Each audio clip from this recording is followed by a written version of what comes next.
with another episode of Dr. Politics and Political Architect Show for February 12th, 2021. Welcome, everyone. Washington's birthday. And we are joined by our array of doctors. We've got Dr. Irvine, media watchdog, basically dean of politics in Washington D.C. for the last 30 years, 40 years, I guess. Close to 40 by now. Yeah, 40 years. And Don's been around. Welcome, Don. Thanks, Dwight. Then we have Garrett, the co-founder of the President Richard M. Nixon fan club. Garrett, welcome. How are you doing? How are things in Taos? Are you guys getting blasted with ice storms and all that? Oh yeah, the weather has been absolutely terrible, but it's actually pretty beautiful outside. Yeah, I tell you, I went out to the Safeway this afternoon. I could not believe how many people were in the stores shopping. It's like, why do you guys have to come when I'm gone? Just saying. And then we are joined by Brian Griffiths of the Duck Pin. Brian, who is basically our answer to Andy Rooney. Welcome. More importantly, pitchers and catchers report in 4 days. That's right. It's Orioles magic. Feel it happen. Yeah. Something special happens. Anyways. I'm going to let it go now just because we do this. And then we're joined by Jason Trott, Vice Chairman of the Anne Arundel County Republican Party, reporting from the best part of Anne Arundel County, as Jason told us, South County. Welcome. I'm actually in Annapolis tonight, Dwight. So you're not in the best part of the arguably county. The worst part. Welcome. And then we have our security expert, Jeff Thornton. Jeff, how are you doing? I'm doing well for Friday. Yeah, it's been a busy week for everyone. News and information. Had a lot of fun stuff happen this week. We've had Don. I'll let you start off the ball with the thing that's on everyone's mind: impeachment 2.0. The impeachment trial. So it looks like the Republicans, the defense has rested. They took not nearly as much time as the Democrats and the House managers did to present their case. And I don't know if anybody out there believes that there'll be a conviction out there, but the Democrats really tried to make a big push on this, using a lot of film footage and all the drama and everything. Hollywood production. Yes, it was very theatrical in a lot of ways, everything like that. So go ahead and guys start chiming in on your feelings about the impeachment trial. Well, I must say, if we can impeach folks once they're even out of office, I would like to call on Republicans when we take back the House in 2022. We do an impeachment of Jimmy Carter, Bill Clinton, LBJ, and maybe JFK, just for fun, since we're allowed to do that now. How do you impeach? He was technically impeached while he was still in office. But Democrats, it's still a moot thing. That's the point. Well, I agree that to a point it's a moot thing. I mean, the big thing now is, it kind of debates. It comes back to there's only a couple of punishments they can dole out at this point. One is it's disqualifying him from running again, from holding office again. It would disqualify him from his pension, and I think it would disqualify him from Secret Service protection. Now, ultimately, those things, the only two of those things really don't matter all that much because he can afford the money and afford the private security. The question becomes whether or not he would ever run for president again. At this point, he is DOA politically, as far as I'm concerned. Nikki Haley said as much today. Well, or was it yesterday? Yeah. No, I was actually in an argument about this on Facebook earlier today with somebody. And my whole thing is that as any good story starts. Yeah, I know, right? Section 2, Article 2, Section 4 of the Constitution says that a president and vice president can only will be removed from office on impeachment. So the thing is since he's already out of office, you can't remove him. Thus, impeachment is a moot point. And so that's why I would argue that any court would basically view this as moot, meaning that they would just throw the case out. So my thing is that the only legal remedy open for Congress to do are like basically two things. Either they can pass a new law and basically just say that Trump can't. Somebody turn turn the show Right. off. That's Dwight doing that watch party thing again, I think. Which I'll get Yeah. invited to despite being on the show right now. Yeah. Hey, everybody likes But- to be invited, But anyways, the only legal remedies that are open are passing a law that says basically Trump can't be president anymore for these reasons, or to list such reasons as disqualifications. Okay. Or two, which I think would be the more legal route, is a DOJ case, which they would have more grounds to do, even though I still think that it wouldn't go through because incitement is a very particular and very hard charge to get anybody on. I think Well- that ultimately we've already kind of, as far as the Senate goes, they've answered the constitutional question. Now, you're right, Garrett. It's going to wind up, if it does wind up in a conviction, which I think is very unlikely, unfortunately, it would wind up in the courts. Now, that being said, the Democrats very clearly do have enough votes to pass what would amount to a bill of attainder to disqualify him from the presidency. Quite frankly, I don't know if they've got the cojones to do that. I mean, that seems like it would be if you've already, and maybe it depends on what the vote total is going to be. I think that somewhere around 58 votes will vote to convict, which is the most that's voted to convict somebody impeached, obviously, since Johnson came within one vote of being removed back in 1868. It'll be interesting to see if the Democrats decide to go that route, because they could really nobody really through talks that bill about quickly. why they went after impeachment of Andy Johnson, and the facts are, the Democrats. I don't know if the Democrats are ashamed of the fact that he was reneging a lot of Lincoln's policy on equal rights for African Americans. Well, that's a little more. That's more of a nuanced and complicated issue. Yeah, it's actually super. It's It is. super complicated because what happened was Congress made an unconstitutional law. Then Andy Johnson broke that law, and then Congress was going to impeach him for breaking that law, even though it was unconstitutional, anyways. Yeah, and Andrew Johnson was the first time that we had the first time there was a Democrat running on a Republican ticket, and then it didn't happen again until Trump ran in 2016. It wasn't even a Republican ticket. It was the American Union National Party. Union Party, Yeah. something like that. But I tell you, we may see that in Maryland, shifting gears a little bit.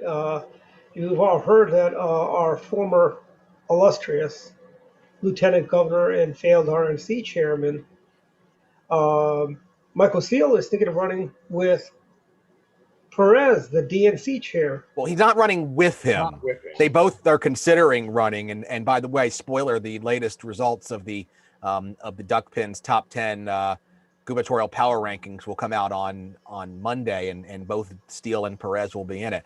I give Steele a little more credit as RNC chair than a lot of people do. Really? That being said, he is a Bravo, non-starter strip folks, running that's for where he's- governor. It's never going to happen. Yeah. I tell you, it's Robin Ficker all the way, right? Oh, I mean, he's got a better chance than Robin Ficker, but I mean, not much. anyone else want to give their 2 cents on Robin Ficker for governor? Jason?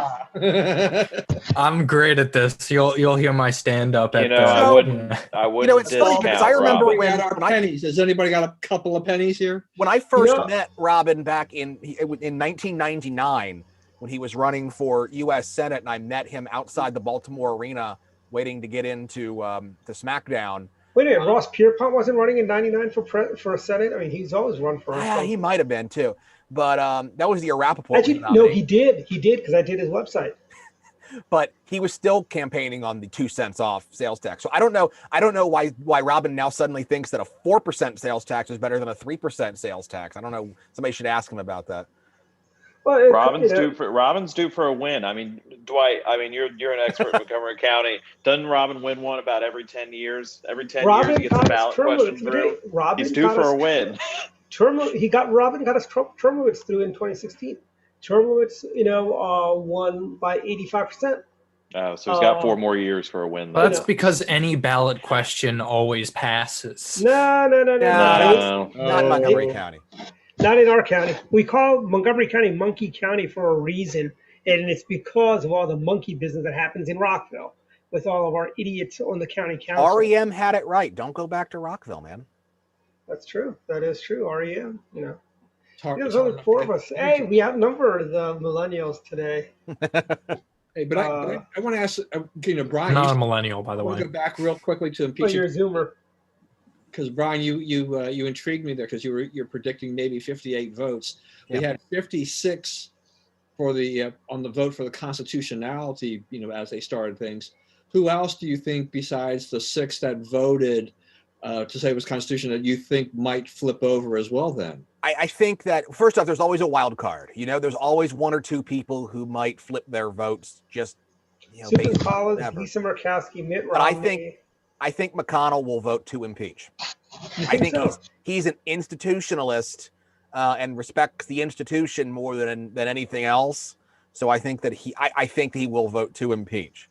Now the question becomes then, well, if McConnell's going to vote to impeach, do other people fall in line behind McConnell? I think that's the $1 million question. I don't think they will, but it theoretically could happen. Now I know there's some people who think that there's this 4-dimensional chess going on that's going to somehow get to 67. I don't think that's. I will go out on a limb on this and say if Mitch McConnell were to vote to impeach, he's dead on arrival. He will never be leader ever again. He will be deposed as the leader of the party. It's just the way they said that about Liz Cheney too. Yeah, but he's not Dick Cheney's daughter. No, he's Darth frickin' Vader. I mean, he's cocaine Mitch. I mean, he's a little more, he's got more stroke than Liz Cheney does. No, I also think Mitch McConnell knows how to do math and that he wouldn't vote to impeach if he thought that his Brian in jeopardy. You know who has the button on the Halliburton weather machine that Maxine Waters accused the Bush administration of? By the way, real quick, why did nobody want to remove her from strip her of committee assignments when she was running around saying about the Halliburton weather machine? That's the thing that frustrates me most about the Marjorie Taylor Greene. I mean, Marjorie Taylor Greene is insane. I mean, I don't think there's any question about that. She's quite a few fries short of a Happy Meal. But, I mean, the thing is, it's like you've already set this precedent. Yeah. And I don't like punishing people for the things they did before they came into office that were stupid but legal. Whereas you get all these Democrats who do things, Hank Johnson, Lincoln George, Guam was going to flip over, and everything that she. I thought that was Alfie Hastings, McKinney, and all these other people. I'm a big fan of removing the whip on people that are making problems for the party. But the other thing with Marjorie Taylor Greene is that if I was a Democrat, I don't think it was smart politics. No, it wasn't. Because they look like a group of Karens who need to punish people who they don't agree with, But if I was a Democrat, I would have let her sit on the committee. I would have let her say whatever she wanted. Because I agree. Maxine Waters run her mouth, and before that, Cynthia McKinney. If you guys remember, yeah. I don't know if you guys remember Cynthia McKinney, but she was the first lunatic before Maxine Waters. Now, there's always been at least 1 or 2 lunatics out there. I mean, Traficant was trying to beam people up and, everything else. So, I mean, there's always been somebody there who's just out in left field. Yeah. He's out playing in their own sandbox. Yeah. If you have 435 representatives, you're going to get a few kind of kooky people out of that. The numbers are just going to be that. Didn't we, but I think, going back to impeachment a little bit, but, they're saying the president incited a riot. He did not say go storm the castle like in that movie. I can't think of the name of. It's called Classic. You'll help me out, Brian. Fred Savage, have fun storming the castle. Never-ending Story? Princess Bride. Princess Bride, there you go. That is so not the movie I thought you were going with there, but okay. Yeah, I was. But my point is this. However, let's go the other way. We've had Democrats like Maxine Waters that get in their face, tell them they're not welcome when you see them in public. Tell them we don't want you here. They did that to Vice President Pence when he went to go see that crappy musical about Alexander Hamilton, which is all fake. He got lectured to by an idiot. Yeah. Yeah. And what did I say? Did I not say Hamilton? Just the musical about Alexander. Yeah, Hamilton. That musical about Alexander Hamilton. I can't remember the name. But they came out and lectured. What would happen if, let's say, Kamala Harris went to go see Grease, and the cast came out and started lecturing her on the fact how she doesn't like dosas and she doesn't like samosas, as a quote quasi Indian. I think we would have they would have been. I have Sure, no but idea not- what you're talking about. What's right now. exactly that connection? No, basically, my point is this: when the Democrats do it, it's okay. When the Republicans do it, oh, you're inciting a riot. I've seen this for years. They basically did this to Richard Nixon. They did this to Ronald Reagan. They did this to George H.W. Bush. They did it to President Bush, and they keep doing it. And Okay, but again, there is a major difference between the president saying January 6th is going to be wild and go make your voices heard at the Capitol, and dudes like trying to chase down the vice president saying hang Mike Pence. There's a big difference between what they did and what actually happened. But Brian, attacked none of Sarah that Huckabee meets the Sanders and- standard. None of that meets the standard of Brandenburg versus Ohio, or Okay. But we're not talking about the Hess versus incitement here, Indiana. though. Any of them. The constitutional question is high crimes and misdemeanors, which is not not legally defined anywhere. Yeah, and but the thing is that is not the thing is there is no like jurisprudent like legal consensus on what that even means anyways, because no court case has ever defined it either. No, I agree, and that's why this is the once you get past that threshold in the House, whether it's right or wrong. Yeah, it is. It is now the question now becomes: is the president is the ex-president guilty of what he has been charged with by the House? And that is the question before the table. Is he guilty of did he do what they But said? yeah, he did? but And still, that's the thing question is that the I think the is a political standard. question that nobody agrees on. Well, the thing is that the House is charging him with an actual crime that is on the books, which is incitement. And to be charged with incitement, you need to meet very specific facts about what you were saying. And the most important one, which was in like Brandenburg versus Ohio, was that you need, what was it? The advocacy is directed to inciting or producing imminent lawless action and is likely to incite or produce such action. Okay, and so there And must I would be agree an with imminent all of that sense. if he were charged in the federal court system, but he is not yet. But I mean, I can understand that, but I still think that since the House is charging him with an actual crime, that in order to convict him on such a crime, that must meet the same standard as any court. But again, it doesn't. This becomes an issue of constitutional question at this point. Yes.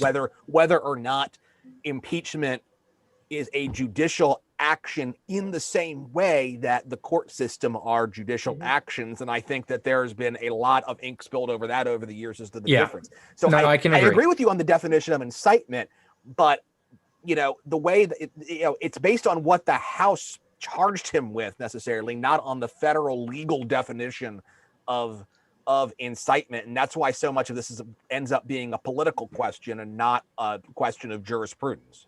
But here's the thing: at the end of the day, if we're gonna say, I hate to, basically quote Bill Clinton. I mean, it all depends on. He did not say go riot. It all depends on how you define, make your voices heard. How you define that. It's kind of like the meaning of the word is. No, I hear you. But let's move on. I mean, we've had a busy. Well, let me just ask one more hopefully quick opinion from everybody about just how they felt about this. I want to just read a little bit of what Peggy Noonan wrote in the Wall Street Journal about this. The second impeachment trial of Donald Trump has been a rout for the pro-impeachment side. They made the case through time-stamped videos and close argumentation, and their timeline linked to in an undeniable way the statements of the president on 1/6 and the actions of the rioters who stormed the Capitol. Democratic floor managers were at their best when they were direct, unadorned, and dealt crisply with information and data as they did most of the time. Agree, disagree? I haven't really watched it, but I know the president really needed better lawyers. So I think his lawyers did a better job today, in general. Yeah. Most of it, though, was exhibition of evidence, though. They really didn't say stuff. He should have There were hired a lot of what's videos. left of OJ's Gary, dream team. where was the real evidence that this happened? That's the thing, right? I mean, yeah, I mean, they're like I've been saying, is they're taking it to be more of, as Brian was saying, more of a jurisprudence thing. Does this meet the standards of incitement? And also showing double standards about how the Democrats were doing. Like, I peeked in today and I was watching the Senate hearing because I was actually, in all honesty, I was more focused on the Maryland Senate today about the Kerwin bill passing, because that's what's going to impact my taxes. But And the anyways, digital services tax. yes. Oh yeah, but, that's. We'll get but to going that. back to it, they were showing, the Democrats challenging the votes back in 2016 when Trump got elected. And so the thing is like, I feel like it's a bunch of hoopla. It's not going to happen. The election math, the conviction math is not in their favor. It's not going to happen.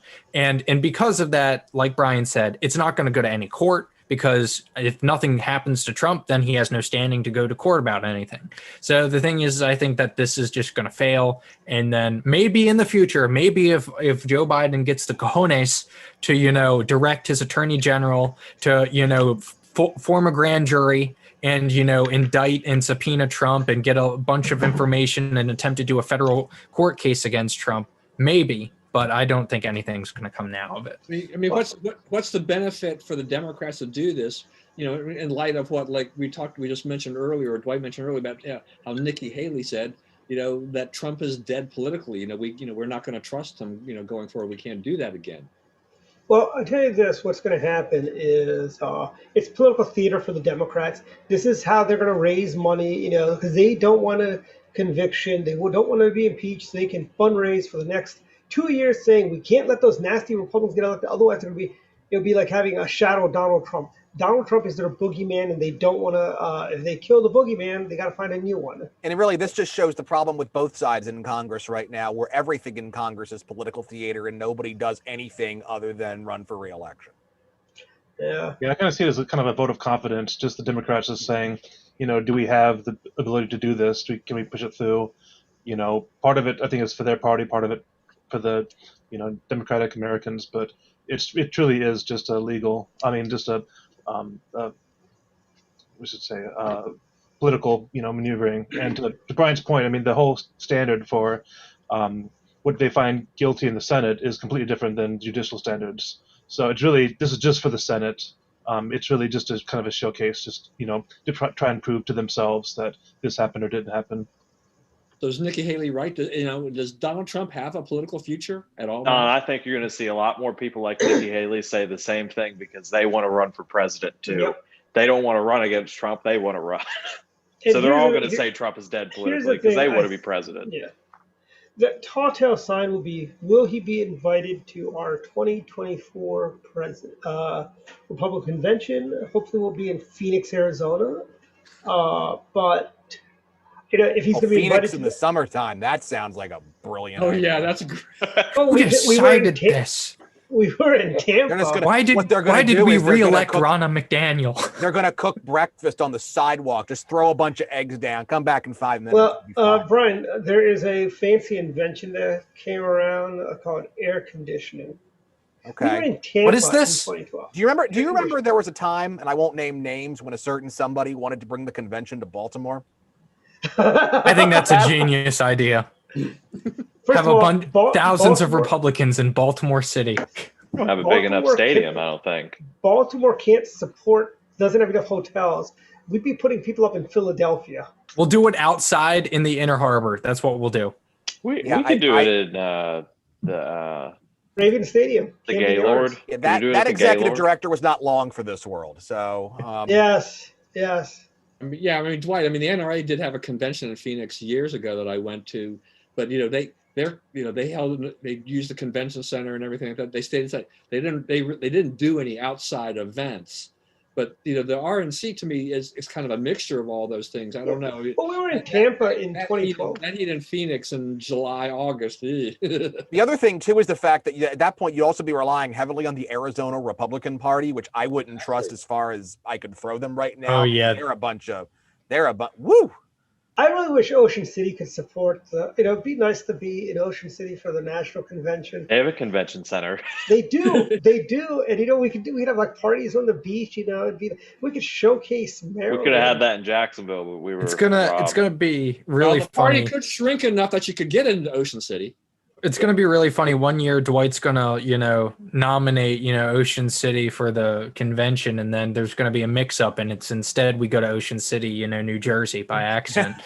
after the YR convention in Annapolis in 2017, we've had enough conventions in Maryland for my lifetime. Thank you. Really? I mean, it'd be nice to have. I'm a big proponent of state party conventions in Ocean City. I think we need to go to the other side of the bridge. Barbara Mikulski is living under that bridge. She's the troll that lives under the bridge. We got to throw some money at her every time we cross. But that conversely, bridge. too, the problem is we don't ever go to Garrett County or out west. Our friends in the west never get taken care of. Not until May 2021 when we go out to Allegheny Is County. it May or June? Or June 2021 when we go out to. I should know the date. When we go out to Allegheny, when we go to Rocky Gap Casino. See, I just put that on the tee for Jason, and he. Yep. And they did try to go to Rocky Gap before, I think. Yeah. Oh, Martin O'Malley told us we. I think that was the one that wound up in like Hagerstown or something like that. No, that one ended up in Bethesda. That was the Bethesda. Oh, gotcha. 2014. That was one where Charles Lawler won the straw poll and acted like he won the Super Bowl. Yeah, he won a lot of straw polls. I mean, Jim Gilmore. Charles Lawler, there's a name. Yeah, how'd that? What was He never his made party? the ballot. What was the party he was running on? Independent. He was running as a woke independent. Unbelievable. All right, let's move on. I want to ask you guys this story that came up this week too. So Joe Biden's got this very loyal aide, TJ Ducklow, and came out that he had a relationship with this reporter from Axios, I guess it was, and so this had been really under wraps. So this comes out, and now his reaction apparently was that he got a call from another reporter, and he threatened this reporter with, I guess, bodily harm. If she reported any further on all of this. I mean, we're what, not even 3 weeks or thereabouts into the Biden administration. We're already seeing this. What's going on here? Well, his boss. And Brian, that meets the standard of clear president imminent danger. But Yeah, here's the thing. He's just taking cues from his boss. His boss, who wanted to take the president behind the bleachers, or he wanted to punch him out. Well, first off, there's two aspects here to the story. Let's be clear. The fact that a Biden comms staffer, a high-level Biden comms staffer, was shacking up with a reporter is its own story. By the way, don't think that our side isn't doing the same thing. Let's make that clear. But then you've got this entire this bodily harm, I'm going to ruin your life thing is like far beyond the pale. I mean, it reminds you of certain people in our party who say insane things, except this is somebody who works for the president of the United States. I'm talking about the local party. You know who I'm talking about. Yes, we do.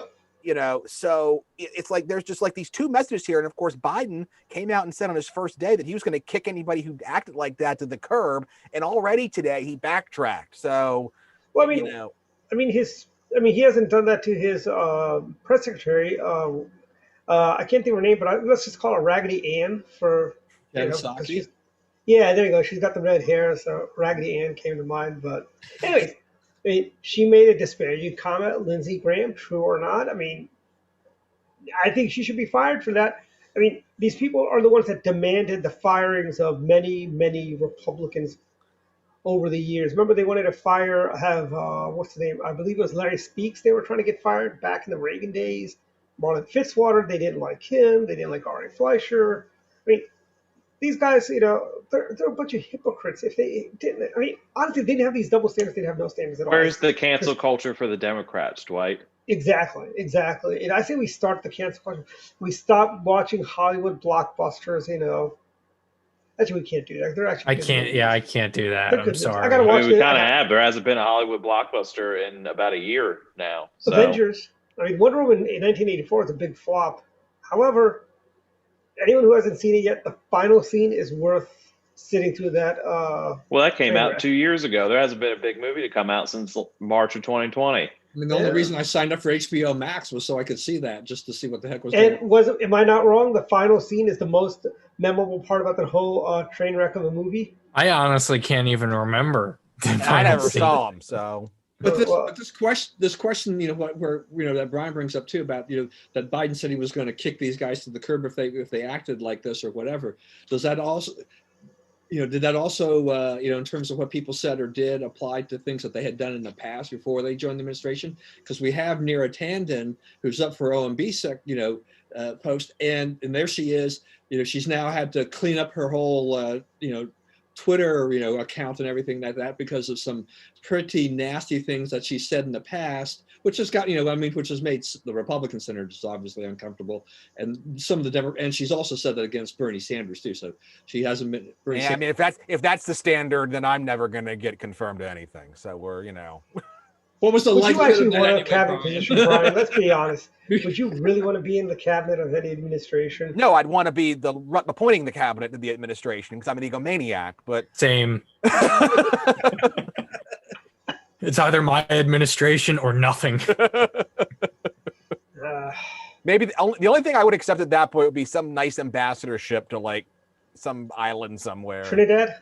where they speak, someplace. We had another famous. How about if they wanted to post you to the Vatican, Brian? Okay, I'd take that too. I take that. We had a lot of Marylanders and gone on to becoming ambassadors to Trinidad. You know who the last Maryland ambassador to Trinidad and Tobago was? No. Fife Symington. Michael Steele. No, there was Simon an ambassador to III. Trinidad and Tobago. His son was the governor of Arizona who saved Yeah. Bill Clinton's life when they were at summer camp from drowning, evidently. And that's the story. That's why Bill Clinton pardoned him. But Okay, more of that trivia from Dwight that always finds its way. I just don't want to ever become an ambassador to, like, say, Romania and then find myself back in the state Senate like Jim Rosapip did. really, when did they? He was an ambassador to Romania in the Clinton administration. Yeah, really? he really fell out. Was it Pepe? Yeah. Yeah. All right. He's What a about, special. all right. Go So, ahead. one of the things that Biden struggled with now since he became president is this Keystone XL pipeline. I mean, here it's been a few weeks, and there's the backlash seems to have only increased from this decision. I mean, Joe Manchin is pushing back on this, trying to get him to reverse his decision, and because it hurts his state. I'm seeing, I don't know if you guys are, but I'm seeing plenty of people who are, now former pipeline workers, other people have been affected, downstream in terms of other businesses and things like this that are losing their jobs. Did Biden make a mistake on this to cave to the environmentalist left? Is he going to stick with this? The irony about pipelines is the fact that take a look at the two different ways you could move crude oil or refined oil or natural gas. You can move them by a pipeline that flows over top and doesn't leak anything, or you can move them by a cool fossil fuel burning ship at ridiculously inefficient manner that spews out stuff out into the air. You have trains too, but that's just want that instead of a pipeline shows how kind of ridiculous the entire argument. Yeah, and oil spills are also a problem with boats. And Right. Let me go back to my favorite pipeline, the Alaskan pipeline. That is the example of things done right. Polar bears like to hang out around the pipelines because it's warm, gives them warmth. We're caring for the polar bears. And by the way, they also. built that in a massive earthquake zone, and knock Yes. on wood, have never had any serious problems with the pipeline. Exactly. By the way, it's actually been when they were building with the engineers, said actually could withstand a 4.2. No, it's much higher than that because they get like 9s up there. But I've actually seen the pipeline up close. I've touched the pipeline, and they've got these cool things. They got these cool. I didn't see any polar bears. It was June. I don't go to Alaska in like January. That's just kind of the rule. But they have these cool things where it's like off the ground so that it stays out of the permafrost. It kind of keeps it warm, but it also gives the pipeline enough wiggle room so when there is an earthquake that it can, shift around a little bit without breaking. American ingenuity at work. Isn't kind of the ridiculousness of this with the environmentalists claiming all the victory of having, stopped this pipeline is that it's not going to stop necessarily the oil from moving from Canada to where it needs to be. They're just going to use, as you said, they'll use a train or something else. They'll transport it, which will probably be more expensive and, as you guys are mentioning, more dangerous. risky in terms of what could happen, damage environmentally. And 5 years from now, we'll be talking about we can't move the oil stuff quick enough, so we're going to have to build the Keystone Triple X pipeline, and we'll have to build an even bigger pipeline. So I think there's two other points too that so I don't know if this pipeline in particular, but some Democrats have been complaining about Native American lands, those the rights of people to have their lands treated upon. So there is that, but the stronger argument I think is the fact that we are kind of beholden to OPEC for oil right now, and yes, we have a insatiable appetite for oil, crude oil for not just gas, but for petroleum, plastics production. We need this material for a lot of things, and if we don't want to have a continuing reliance upon OPEC, we need to have our own supply. And yes, it's great to have renewables, it's great to have next gen nuclear and such, but we need oil. I mean, eventually we're going to get off of it, but you don't get off of it by saying we're going to stop expanding anything. So I think it is the wrong decision. And that's one of, by the way, Donald Trump's biggest accomplishments of his administration was making us a net exporter of oil instead of a net importer. And, by the way, not to take anything away from President Trump, but the ground was laid by President Bush. President Bush is the one that first talked about energy independence. It took an oil man to solve our oil problems. Thank you, President Bush. What a concept, right? Yes. And honestly, if President Bush and Dick Cheney had another 4 years, just think how greater we would be. I actually prefer, Cheney and then Bush. That's Cheney's eligible; he can run. American hegemony around the world. Halliburton, USA. That's right. That we've got that weather machine, the weather satellite. That you can send those checks to the Duckman. Oh, sorry. I'm all in favor of being a net exporter because I remember, being in the gas lines in the 70s. I mean, I'm old enough that I lived through that. Of the, we had a couple of cars in the family, so we had one that had an even numbered license plate and the other one had odd. And so that was the thing, is that you had to wait in these long lines. And on even days, you bring your even numbered car. On odd days, you bring your odd numbered car by license plate. And it was just, I still remember just ridiculously how long those lines were. I mean, I remember when gas was 78 cents a gallon in 69 cents, I remember. And when I was in high school, gas was when we saw gas price at 95 cents a gallon, that was unheard of. That is crazy expensive. And now it's we see $2.50 for gas a gallon. We think it's a bargain, even though just a couple years ago, we were only paying $1.10, $1.20 for gas. I saw $2.48. Since in my childhood, Dwight. What's that?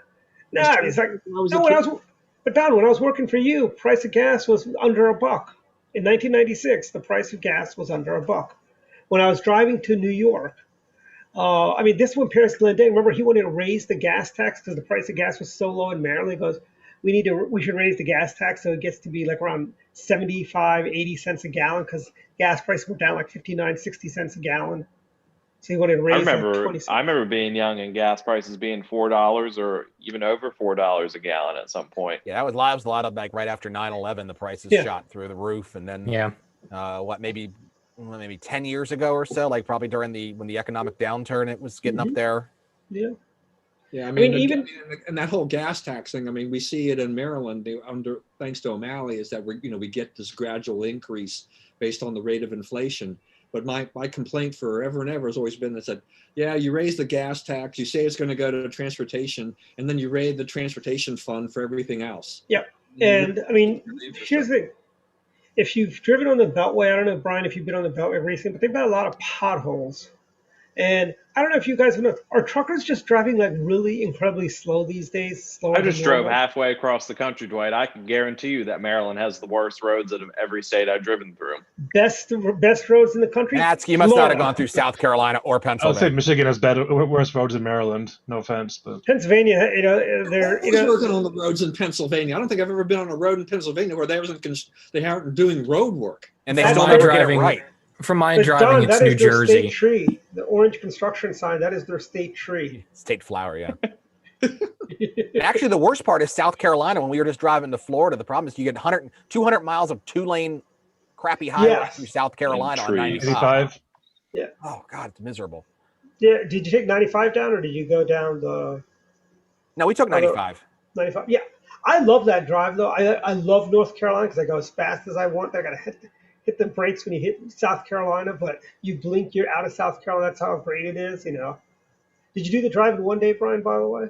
No, not with kids. We should have done it on the way back because then it took us a long time in the snow on that Sunday Yeah. coming back. I usually stop off in Florence. Usually that's like my point. Yeah, we where stopped on the way back in Smithfield because we made it all the way to Smithfield. My family actually had hotels in Smithfield years. Well, they built a new one with the sheets in the parking lot, so I was a happy camper. Yeah. But anyways, back. Dwight's a big Loves man. I do like Loves. Gas prices are much. When we went, we actually stopped at Loves for lunch in Savannah on the way back, and that was like that is a very nice Loves, by the way. That's where I stopped there too. Like in Pooler, like right south of Savannah. Yep, yeah, by the airport. Yep. It's a very nice one, and that's like when we went west to Utah a couple of years ago, and we drove out there. You know, that was like the first time we ever started eating like those taquitos off like the roller, those tornadoes. And you never really kind of underestimate how good those things are for like $1.49. You know, eat 2 of those for lunch and you're good to go. So they really underestimate how good those things are. I don't know how the hell we got on this topic, but because this is the way the show goes. You never know. Yeah, this is extreme even for this show. Says one thing and then boom. You never know where this show is going. You never All right, know. next one up. Immigration. I want to ask, just talk a little bit about this proposal, these draft proposal here by the administration on ICE and deportations and kind of loosening up, who can be deported, and they're going to take like the minor, what they consider to be the minor crimes, and then, let the people stay versus if they're felonies, they'll probably still deport them. But now they're creating a bigger list of crimes that these illegals have committed or commit, and they can stay or, they'll go through this process. So there's been some blowback from some of the, some of the ICE people saying like, well, this is really a horrible thing for them to do the agency. But this does also represent a swing of how the politics go. One administration does this, one next administration does that. This is definitely a big rollback from, say, what Trump did with how they ran ICE and how they ran deportations. I must say, we're back to let everyone in, open borders, let anyone in, put them in tent cities, we've gone back to the Obama era immigration policy. I think this is really a serious issue. Nobody see, I remember when illegal immigration was a problem for Texas, Arizona, California. It was not a problem here. If we had listened to Pat Buchanan in 1992, we might not be in this situation today. And Pat Buchanan in '92, I was with Bush Quayle, but he did make some sense on the illegal immigration idea of we should be very picky on who we let come into our country. And I'm of the mindset we let the best and brightest come into the country. We don't need the dregs of society. We have our own dregs of society in America, frankly.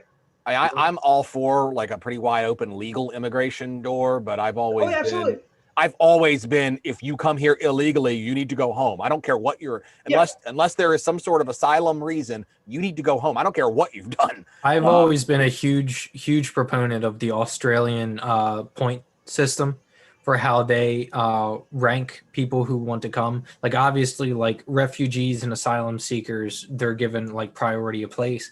But basically after that, Australia has a system where you get points based on different characteristics. For example, if you speak English, if you went to a Australian university, whether you have a degree of any kind, whether you have a degree in certain, manufacturing, or if you have a degree in, sciences and medical, whatever.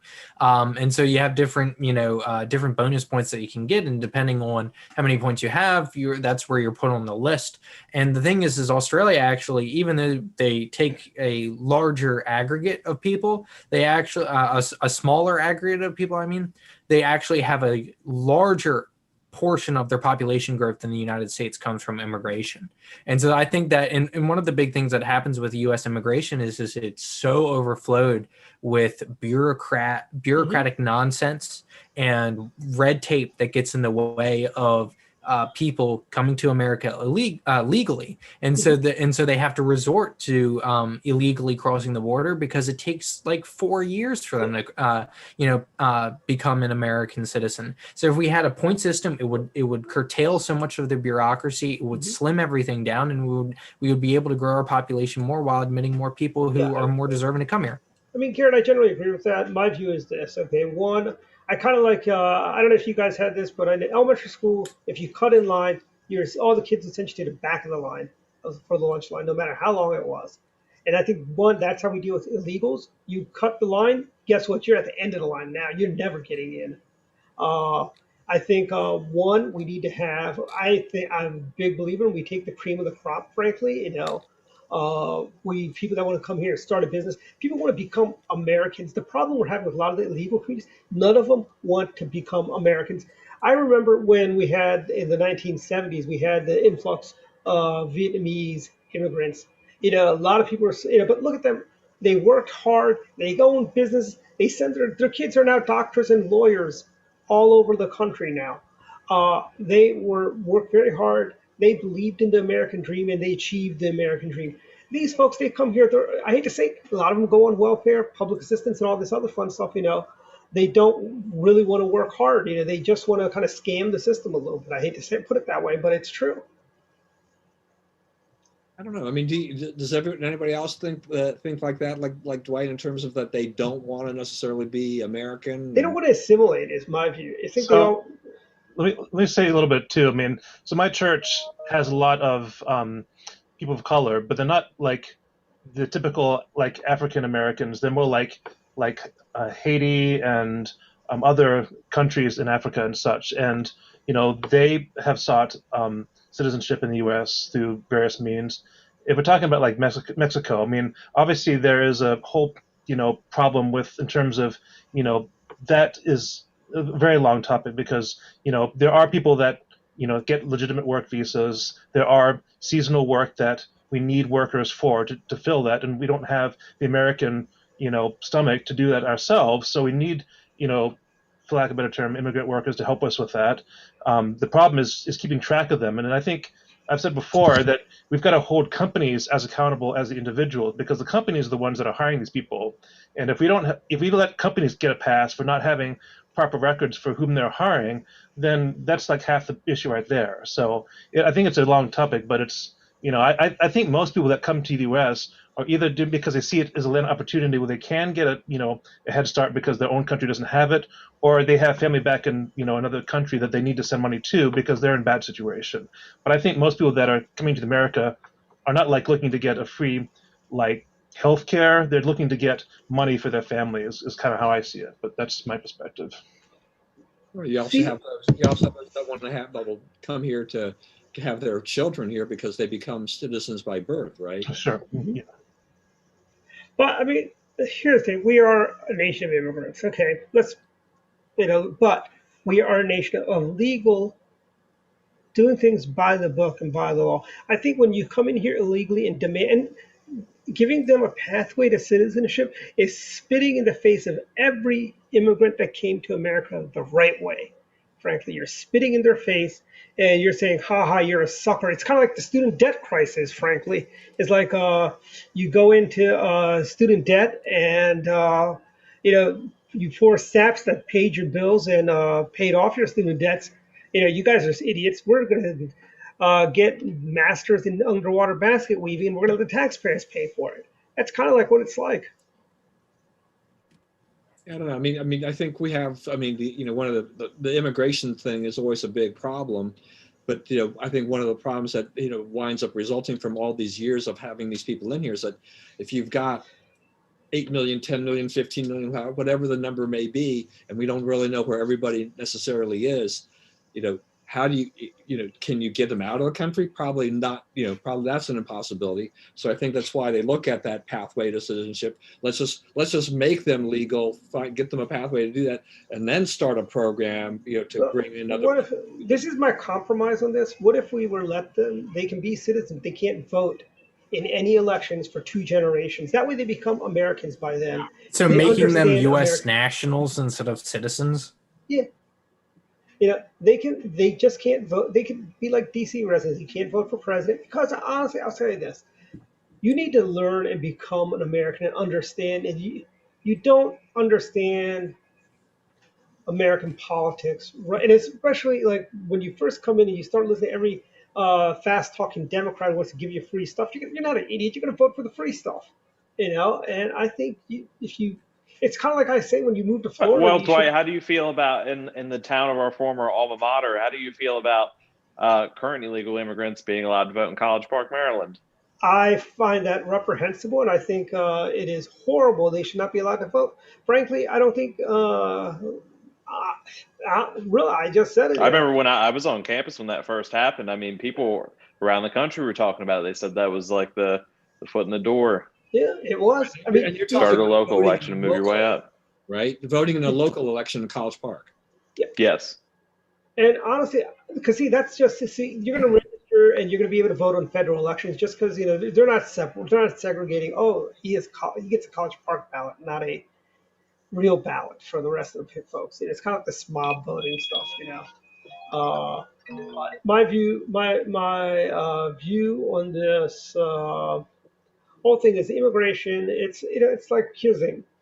It's kind of like we've already got the influx. We need to do something, and I think my other view is we give statehood to Mexico, but again, they can't vote in our elections for 2 generations, so they can. I got word. I thought you said we give statehood to Mexico. No, I That's did. what I The thought you state said too. too.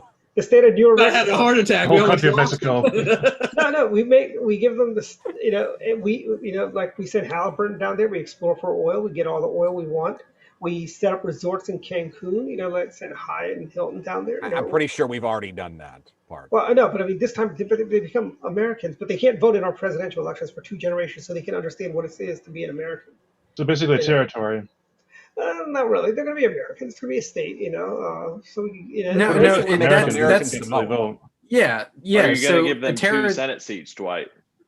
No, not Yeah, in so they would 2 be generations. American. They would be American It'd nationals, not be an American citizens. protectorate. How's that? Goes along with my American head. So they're completely independent and they can self-govern. Is that what I'm hearing? No. I mean, Then they It's, don't. just it's a country. All right, let's move on. Let's move on to some other thing. We're almost out of time here. yeah, we got to talk about the digital tax. So let me ask you about this whole Disney Mandalorian controversy. So we have this actress Gina Carano. She's Love her. She has a new job too. She's got another movie. She's got a new job, but she's no longer working for Lucasfilm, which is behind the Mandalorian, which has been a huge hit for Disney Plus. She had, they got her, for things that she said on social media, but in particular, this particular thing where she said Jews were beaten in the streets, not by Nazi soldiers, but by their neighbors, even by children. Because history is edited, most people today don't realize that to get to the point where Nazi soldiers could easily round up thousands of Jews, the government first made their own neighbors hate them simply for being Jews. How is that any different from hating someone for their political views? So Yeah, she's right on the money. And here's something. I mean, Lucas is a fine person. Didn't in his movie weren't the Wookiees second-class citizen in the Star Wars universe?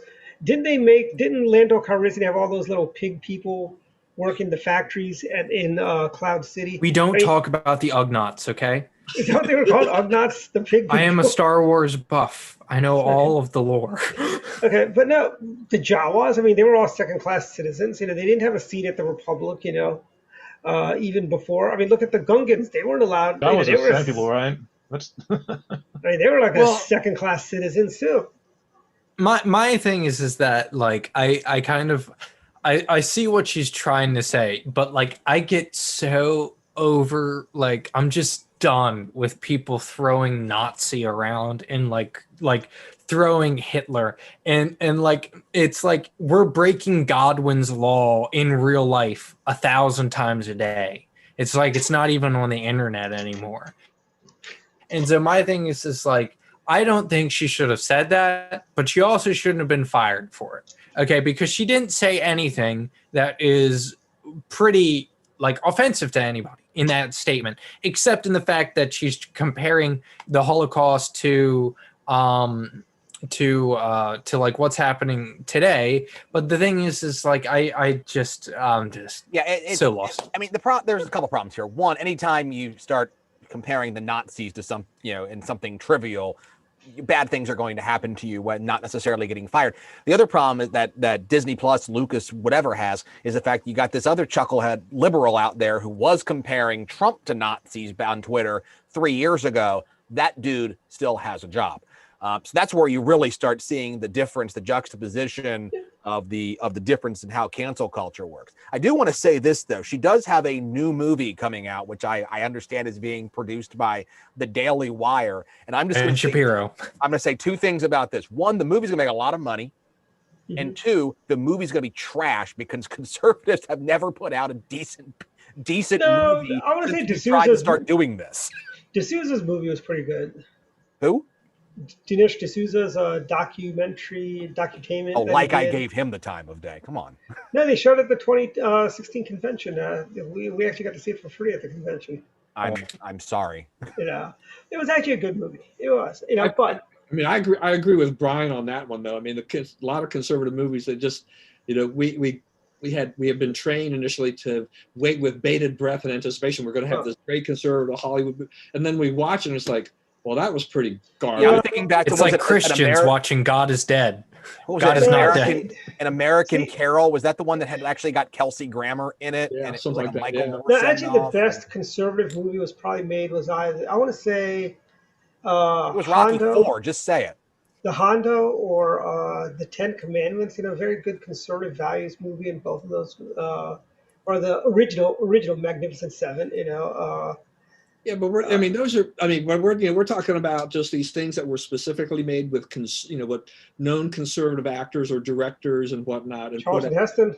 Okay, but that was 1950 something. John Wayne. Most of these things in the last 15, 20 years have flopped. Well, Hollywood also has a blacklist on conservative actors. I mean, if you remember Fred Grandy, he used to do the morning show on WMAL until the Islamo-Nazis got him fired. But he was talking about how there is, there's a conservative underground in Hollywood because everyone's terrified of being outed as a conservative in Hollywood or a Republican for that matter. He was saying there are folks, that are, like Kelsey Grammer is a Republican. You had Stallone at once upon a time was an alleged Republican, They're getting us back for the 1950s blacklist we did on the commies. Schwarzenegger, And so what about Dwight? He just mentioned the word Nazi. I don't like it. I don't I don't like anyone just throwing out the word Nazi. I mean, I joke a lot and I call things fascist all the time, but I'm joking largely when I say it. Bolsheviks? You can. That's fine. You call anyone a communist or a Bolshevik. That's completely call fine. them Deleonists and really confuse them. All right, Dwight. Democrats. Why do you think we're into daily the ending thoughts, final thoughts? Okay. Who wants to start? Final thoughts. I will, because I have a very important message for everybody right now. Okay. Other than make sure you read the Duckpin at theduckpin.com. But this is for you men out there. Okay. Valentine's Day is Sunday. And if you feel like you have the need to do something special for Valentine's Day to make your wife or significant other happy, you are screwing up the other 364 days of the year. Okay. Step up your game. Don't make Valentine's Day a giant to-do. It's not a big deal. Wait until the candy's on sale Monday and fix your game the rest of the year. That's my amen. I'm single, so I have nothing to worry about. That'll be an opportunity to find Or it's a good time to go to the bar. You never know. You know how many duck pin swag people could buy at the last minute? Actually, yeah. If you go to, there is a Teespring store, which is I put somewhere. It's usually in the email I send out. So okay, you can buy me pins. Cool, that's cool. I'll send you the logo. Wrapping something because I kept hearing that crinkling going on. Yeah, Dwight. Yeah. Anyways, Jason, final thoughts.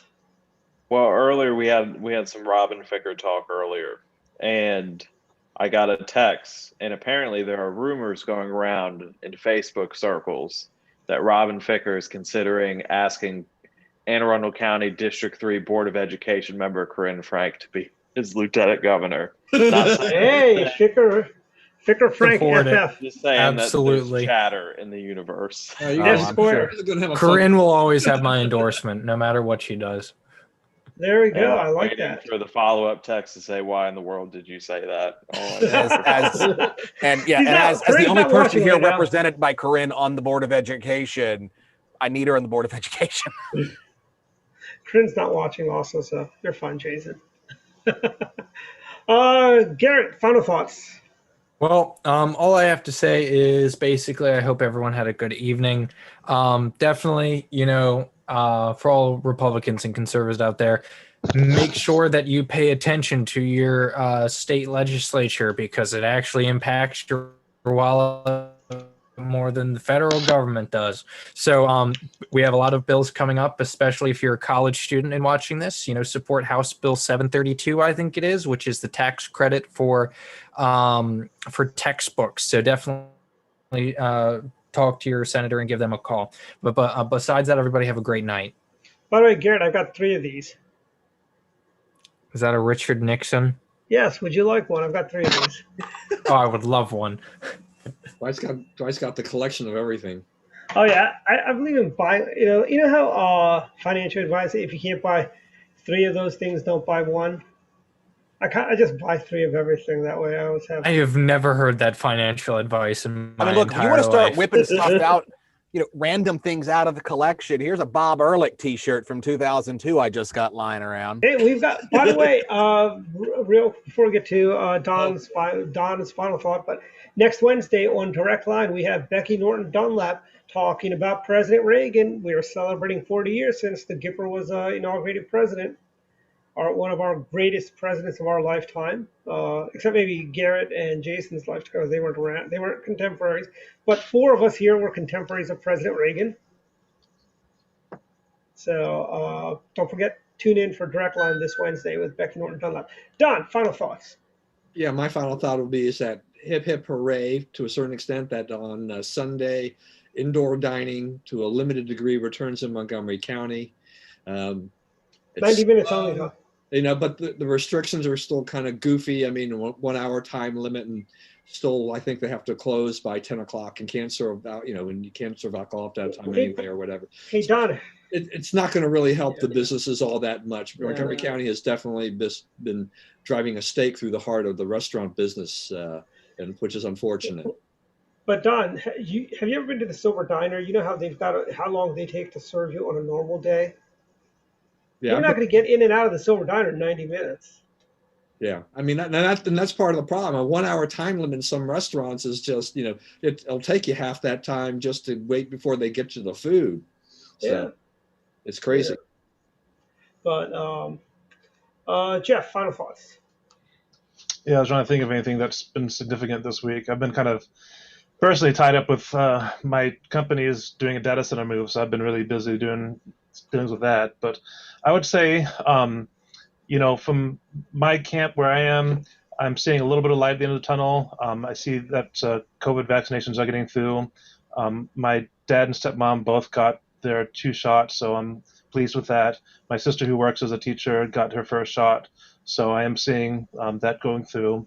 That's very, very promising. So I would say for those that are still feeling discouraged, that there is light, and then let's just work this together. Let's hopefully if we all come together within too many not too long from now, we should all be in the clear. So again, that's what I'm looking forward to. I've got a couple final thoughts. One, a message to my fellow Central Committee members. You guys are elected Republicans. Just be careful of what you say in public.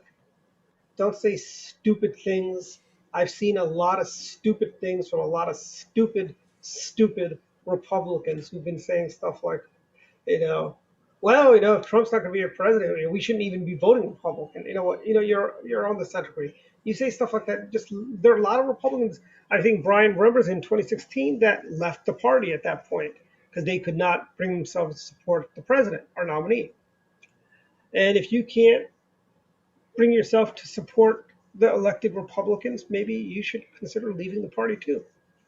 That's one of my At the final very thoughts. least, you can't represent the party and trash the nominee. I mean, unfortunately, I never wasn't representing the party at that time, so I had the flexibility to do whatever I wanted.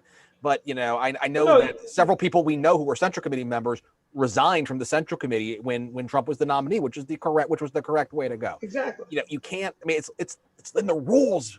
You can't do that. Yeah. I'm seeing, I don't know, Brian, if you've seen, we've got some Central Committee members on Twitter going off on Mitch McConnell. Well, your and Central Mike Committee's Pence. problem is the fact it's larger than the state Senate. So that's part of the problem. You have Yeah, and there's only so many Republicans to fill out that many seats. And they also think they're junior legislatures. They're like in their high school student government administration, pushing for a 5-minute pass time, class to class, to 7 minutes between classes. This is why I just support, a 500-person legislature unicameral for each county. I think that's the best way to solve everything.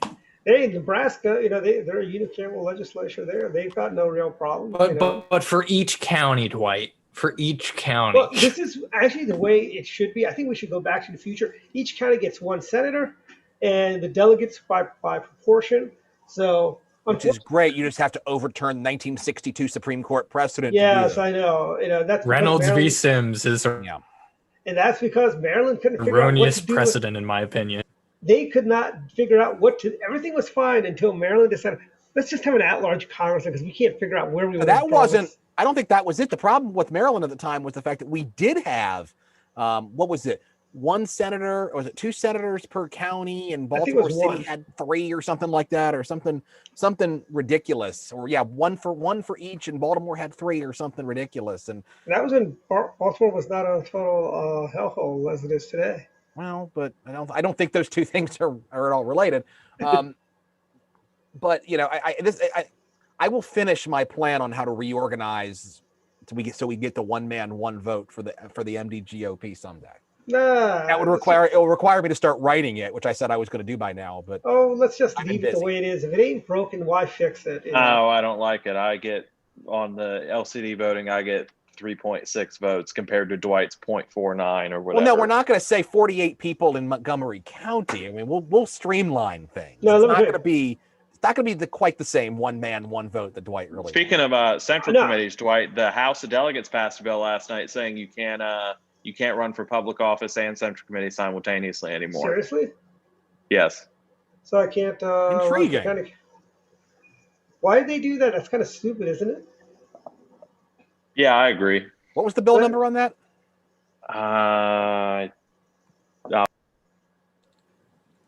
So what I'm hearing is that Rick Impalaria pissed off too many people again, didn't he? But he's not. I actually think it was a Baltimore City mess up that caused it. Really? So they're saying if you're on a central committee, you cannot run for office? HB. No, that's not it. Hopefully the governor will have a good sense of vetoing it, I don't think the governor cares enough about that. I don't think he cares about central committees one bit. The governor cares. The governor cares more about HB 335. HB 335. The governor's probably preparing for the Iowa straw poll for the summer. No, he needs to be in New Hampshire if he's planning on running, but that's neither here nor there. But my other final thoughts is one, next Friday is our Shamrock Shake show, so let me know who's going to be one, and hopefully they will be available everywhere. Right now, we just had a Shamrock Shake sighting in Blacksburg, Virginia. Ryan Nydak, Dr. Nydak, has obtained the first Shamrock Shake of the season. Good job, Ryan. Because you try. Good luck finding one on March 18th at Shamrock Shake because they're going to be gone. What do? They just take the food color and throw it out at 12:01 at McDonald's. I mean, really, McDonald's, come on. You have your pumpkin spice crap out in July, but Shamrock Shakes, we got to wait to this. I mean, they can start selling Shamrock Shakes the day after New Year's. And by the way, the Chick-fil-A peppermint shake, not nearly as good. It's pretty good though. Nah, not as good as Shamrock Shake. On the bright side, we get Chick-fil-A fish sandwiches here for the next couple of weeks. Oh, very good. That, yeah, and you get the, what do you call it, the McDonald's fish sandwich. Yeah, but the Chick-fil-A fish sandwich and the McDonald's fish sandwich are like two different species. I mean, they're just I mean, I don't one eat is either so one much of those, superior to but the other. And the I don't eat Chick-fil-A either one of was those. So. only there for a few weeks during, during Yeah. the period. So Yeah. But I hey, still you wish know, we got the hula burger at some point, but I wish McDonald's would serve pizza like they do in Europe. Wondering You know, pineapple. they used to. They also used to serve hot dogs. did they really? They also can't get the McFlurry machine to stay working for more than 20 minutes. So I'm not a McFlurry is it's either here or there.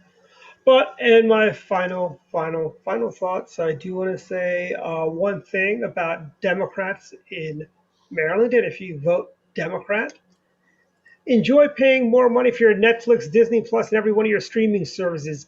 Because the Democrats overrode the governor's veto, and now you're all going to be paying more.